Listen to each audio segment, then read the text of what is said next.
people, I'm Anja. Welcome back to my channel. Today I'm going to be talking about the books that I most recently read. The first book that I most recently read is called Famous in a Small Town, written by Emma Mills. I discovered this when I read it recently, that I first read this book for the first time in April of 2019, and then in April I rated it 2 stars. And now I'm rating it 3 stars because it's a cute, quick, pleasant read. That was not meant to be a book reference at all. Anyway, it's about a girl who's trying to convince a local star, Megan Pleasant, to come back to Acadia to headline their band fundraiser. Except that the problem is that Megan has vowed never to return to their hometown. So that's like the plot on the surface, but there's stuff like underneath the surface as well, because it's also about like a girl living in a small town with her best friends, and there's a new guy in town, and like he's her love interest and stuff like that.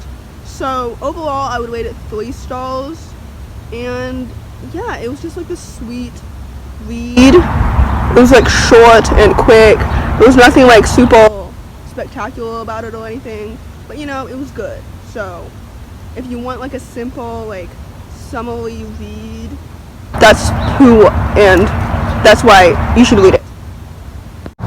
The next book that I most recently read was called The Peacock Detectives, written by Carly Nugent? I don't know how to pronounce her name. I've never read anything by Carly before, and this book was honestly like so good. It's about a young girl named Cassie, and it's about dealing with change and like figuring out who you are. And I really love the way that Cassie yes, that's the word I was looking for. I really like the way that Cassie thinks. It was just so interesting to like read about it through her perspective. She's such a literal person, and I love people who are literal, who are more literal than figurative. And because like I'm more literal than figurative, so I just love like getting into Cassie's brain and her head. And did I mention that this is juvenile fiction contemporary? Because it is, and overall I rated it 3 out of 5 stars, 3.5 stars out of 5. I'm having trouble speaking today. Anyway, The Peacock Detectives is honestly so good and such a surprise. Like, since this is the first book that I've read by Carly Nugent, I didn't really know what to expect. And since it's juvenile fiction, my expectations were lower, because since I'm no longer in that audience, I don't have like the highest expectations. Anyway, it was quite good, a good surprise. The next book that I most recently read is called When You Trap a Tiger, written by Keller. I read The Science of Breakable Things, written by Keller last year, I think. Maybe last March or February or January or something.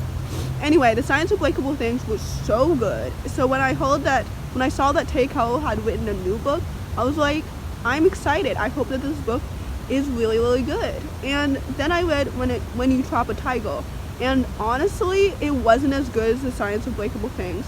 Not to say it wasn't good, it just wasn't as good as I was expecting. Since I rated The Science of Breakable Things 4 stars, I ended up rating When You Trap a Tiger 3 stars. And the story is about a Korean American girl named Lily, and she's figuring out her past and her present when she makes a deal with a tiger. He's in her basement. So it's more of like a magical, realistic book than I was expecting. So that's the part that I was most surprised about. Both books are contemporary juvenile fiction. It's just that When You Trap a Tiger, like, I have to be in the mood for a magical realism book. Like, don't get me wrong, I do enjoy magical realism books, but when I read this book, I just wasn't like completely in the mood for it, you know? Like, it's a good book. Like, if I was in the mood for reading it at that time when I read it, I probably would have enjoyed it more. So yes, it was 3 stars. I did like the Korean American representation. I do think that I read a lot of like Asian books, but when I do read Asian books, I read a lot of like Chinese American books, which is great for Chinese American representation. But like, China is not the only country in Asia, and I wish that I read more like diversely in the Asian countries. So if you have any recommendations written in English or translated to English or whatever, like let me know, because preferably YA or juvenile fiction, because that's what I read the most. Let me know in the comments. Anyway, When You Trap a Tiger was a good, heartwarming, like family-driven story. Love that for me, so I would recommend it if you like magical realism juvenile fiction books. The next book that I most recently read is called Let Me Hear a Rhyme, written by Tiffany D. Jackson. After Monday's Not Coming made me mad uncomfortable. I had really low expectations for this book. It's about 3 teens in Brooklyn, New York in 1989 who plan to turn their murdered friend into a major rap star by pretending that he's still alive. Which, yeah, that's the plot. It was quite good. Like, totally not what I expected. Like, the plot was pretty fast-paced. The setting was my favorite part because it truly brought the story to life. Like I mentioned, it's set in Brooklyn, New York in 1989, and the friend who was murdered is a rap star, so it talks a lot about rap music and like hip-hop music, and the 3 teens are also black, so that's wonderful for people of color representation. And the musical setting was so impactful because I feel like if this story was set now, like it wouldn't have been as impactful because of just what was happening in Brooklyn in 1989 with rap music especially. So yes, I would recommend this story for anybody who grew up during that time, who was interested in that time, who likes rap music, or people like me who did not grow up that time, did not exist during 1989, knows little to nothing about rap music, but truly enjoyed that story. It was truly really wonderful. I rated it 4 stars because like the only thing that I didn't like about this book is that the ending was wrapped up too fast, and I thought that the romance was super unnecessary. But like I mentioned, I liked the fast-paced plot. The 3 characters were all developed really well, and they were all like somewhat different from each other too. Like sometimes when a book has multiple perspectives, the characters tend to blend together and all sound the same, but Tiffany did a great job executing all 3 of the characters and making them like truly different from each other. So I would recommend this book. Like I said, it's YA contemporary, and now it's on my list of my favorite contemporaries on Goodreads. So the next book that I most recently read is called Lucky Collar, written by Emma Mills. After being pleasantly surprised by my reread of Famous in a Small Town, like I mentioned earlier, I wanted to give Emma Mills' new book a chance. However, Lucky Collar ended up being 2 stars because, okay, so it's about Nina, who's a senior in high school, and she decides to take a radio broadcasting class just because she thinks it will be fun, and she's expecting it to be a walk in the park. Only it ends up to be a disaster. I rated this book 2 stars because I feel like the romance was really rushed, and some things just took too long to be revealed, like towards the end, if you know what I'm talking about. If you know, you know.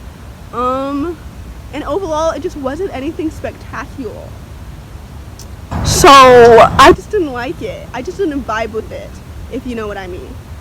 I don't know if I had read it under different circumstances, if I would have enjoyed it more or anything like that. I just didn't like it. And it wasn't like necessarily a disappointment because I didn't have like super high expectations. Because like I mentioned, Famous in a Small Town was only 3 stars the second time around, but it was 2 stars the first time. So I guess I was expecting Lucky Collar to be, I don't know, 2.5 stars. So I guess it was exactly what I expected. So yeah, I wouldn't recommend Lucky Collar, is what I'm trying to say. So yeah, there's that. The last book that I most recently read was Hand on the Wall, written by Maureen Johnson. For those who don't know, Hand on the Wall is the conclusion to the Truly Devious trilogy. I first read Truly Devious in August, and then I read The Vanishing Stale in, I don't know, October or November. It's in my winter 4 and 5 star reads video, which I'll link in the description below if you haven't seen it. Anyway, The Hand on the Wall is the conclusion, And I'm always wary about conclusions to trilogies because I'm aware that like in this one book, everything is going to be wrapped up. There will be no like new plot twists. And I guess like sometimes in conclusions they're all just to like answer some unanswered questions from the first two books. But Hand on the Wall was truly a disappointment because there were no new plot twists being revealed. Everything was being wrapped up, and it was just the end. You know, it was just the end of everything, and I just didn't like it. Like truly Devious, I rated 3.5 stars. The Vanishing Stale, I rated 4 stars. This book I rated only 3 stars, like not even 3.5, because it just wasn't really what I expected. I expected more out of it. I thought that Maureen Johnson would have like one more trick up her sleeve or something, and there's just like not necessarily like pull it out of nowhere, but just like pull it out, her last trick, and like it would be awesome and amazing, but like it wasn't. So overall, Hand on the Wall was a disappointment. I would still recommend this trilogy because overall, like it was good. I just wish that Hand on the Wall honestly just didn't happen.